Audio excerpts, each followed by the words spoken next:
បាទជាបឋមខ្ញុំបាទយមយឿនសូមគោរពអាយដាមលោកជំទាវលោកគ្រូដែលជាគណៈវាយតម្លៃជាទីគោរពដ៏ខ្ពង់ខ្ពស់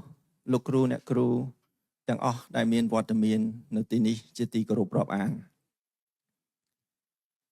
ខ្ញុំបាទជាគ្រូបង្រៀននៃវិទ្យាល័យហ៊ុនសែនចំការដូងសូមអនុញ្ញាតស្មូតនៅកំណាព្យមួយបទដែលមានចំណងជើងថាគុណតម្លៃនៃតួអង្គគ្រូបង្រៀនដែលជាស្នាដៃតែងនិពន្ធរបស់លោកគ្រូខុនផនិតជាស្នាដៃលេខ1ប្រចាំខេត្តកែបខ្ញុំបានស្មូតតាមបែបកុមារបាសូមរីករាយស្ដាប់ដូចតទៅវិស័យអប់រំរីកដុះដាលលូតលាស់លឿថ្នាលពេញលោកាគ្រាប់ពូជចំណេះនិងប្រាជ្ញាចម្រើនដោយសារគ្រូបងរៀន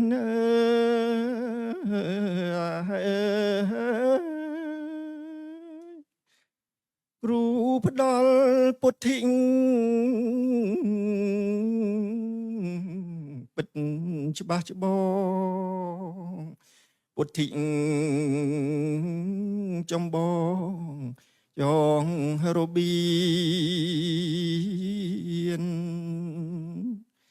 តាមស្ទួយជួយសិស្សគ្រប់ជំហានបណ្ដុះធនធានឈានបនត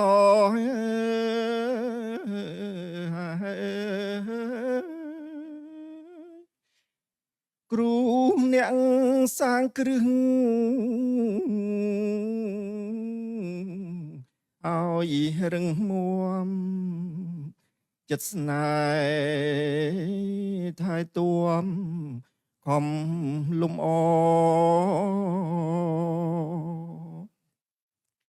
ឲ្យសិស្សខ្ពង់ខ្ពស់ឈ្មោះបវរ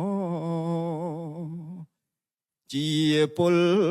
រដ្ឋល្អ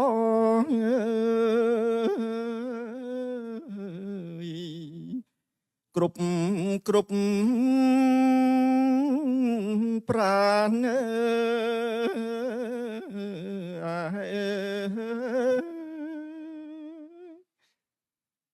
ជំ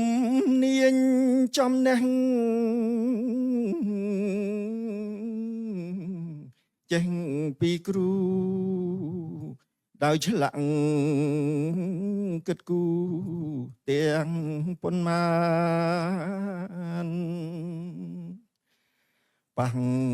ផ្សំផ្គុំផ្ចិតរិតថ្កាងថ្កានយកប្រើការបាន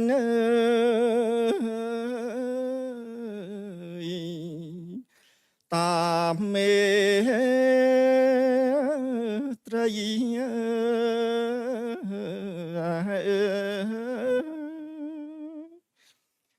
គ្រូប្រៀបដូចជាវិស្វករគូប្លង់លំអសិស្សប្រុសស្រីកំណើតកើតគិតគុំនិតថ្មីសណ្ដោងប្រណី